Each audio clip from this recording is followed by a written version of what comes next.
Bruno, you criticising the pantomime earlier. Do you think it's right that we actually need the pantomime, otherwise you can't get people interested? I criticise pantomime because it's silly. You know, the Widow Twanky, aka Godfrey Bloom, comes on stage. We've got Herman Van Rompuy in one corner, all the rest of it. Pantomime's just kind of silly, really. It's childish, infantile, all of those kinds of things. I like polemic. I think polemic should be read into folklore. I think you should put in punches. I think it's perfectly acceptable within wider polemic to play the person as well as the argument.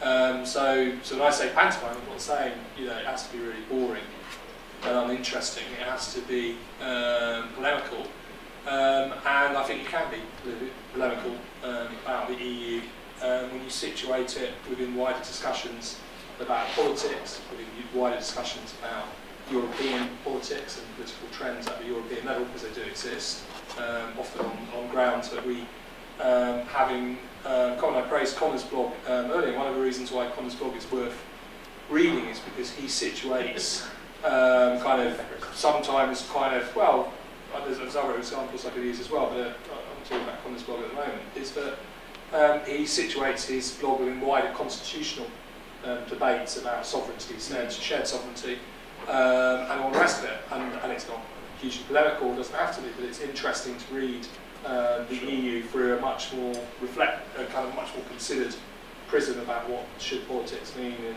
21st century and all the rest of it. So wider points of reference and other points of reference than just the EU, I think are That's necessary. the answer.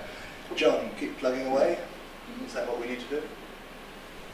Yes, I agree on that point. Okay. I just want to come back one thing you were saying, Jeff, and that was the how to connect it. How do you connect? Is it just a big story? Is it just the Ireland issue or something of this sort? No, obviously you need to do much more than that. And how to connect it? One of my MEPs, a certain chap by the name of Godfrey Bloom that you mentioned, put it this way, and I think he's put it very well. He was talking to some chap who is a UKIP voter, won't give us a bean and won't join. And he turned to Godfrey and said, look, here I am, I'm 63, I've retired, I've flogged my business, I've got a nice big house on Lime Grove. And it's a great nice place, and I go and play my golf, and on election day, I'll put my ticket in your box, no problem at all, Godfrey, but I'm not going to do anything else. Until the EU comes up Lime Grove, I'm not going to do anything. But the EU does come up Lime Grove when you say, okay, let's link bin collections to the various directives that has impacted on recycling. Let's link post office closures with various bits of liberalisation of the postal market. Let's link all these things that happen. What's it light bulbs with the legislation there? Actually, the EU is up Lime Grove, and it is too often one sees in the newspapers and the political establishment in the UK, you'll have your minister for whatever standing up and saying, did we do well? We've banned fluorescent, light bulbs, the old light bulbs. British government's done this. Balls, have they? This has come straight out of an EU legislation. Now, you can agree with it or not, but it is part of what was being said earlier this afternoon, where your national politicians will take credit for the good things that the EU does and slag off the EU for the bad things the EU does.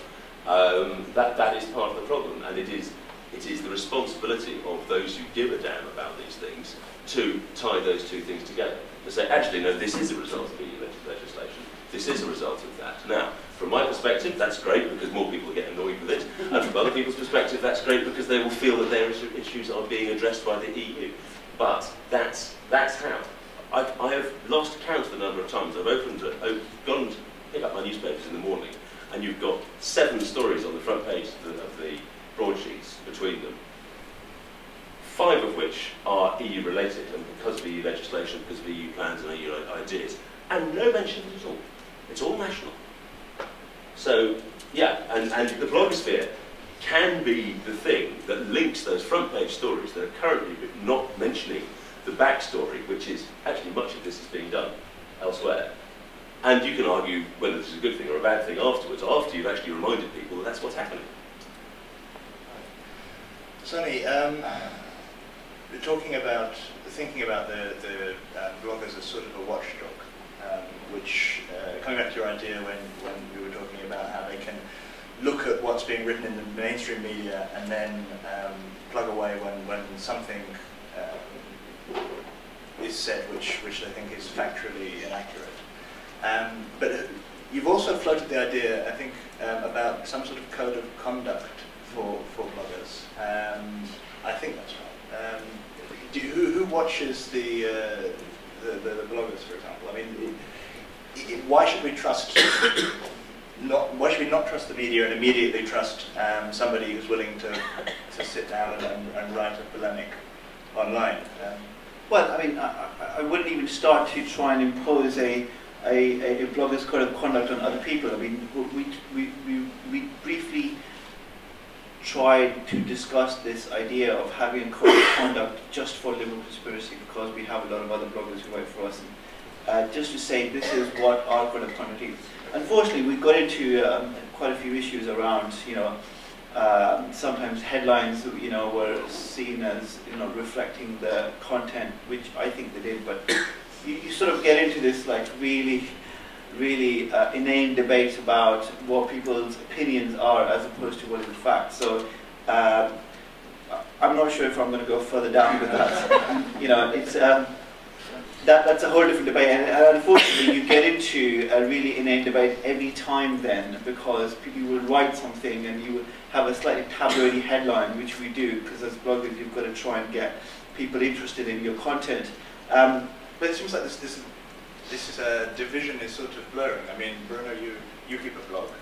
Sonny, you write in the media. Yeah. Yeah, I mean, and actually I was picked up by The Guardian because of my earlier blog, People's Politics. So, but what I don't do is, I'm not a journalist like Bruno. So, what I do is I just write polemic for The Guardian. So, in that sense, I'm not a journalist, and I've never studied journalism. But I think, this idea that bloggers should be accountable, I mean, are newspapers accountable? Of course they're not, and only The Guardian and sometimes The Independent have like a regular correction section, and the rest of them broadly don't, and sometimes they even just ignore what the PCC says.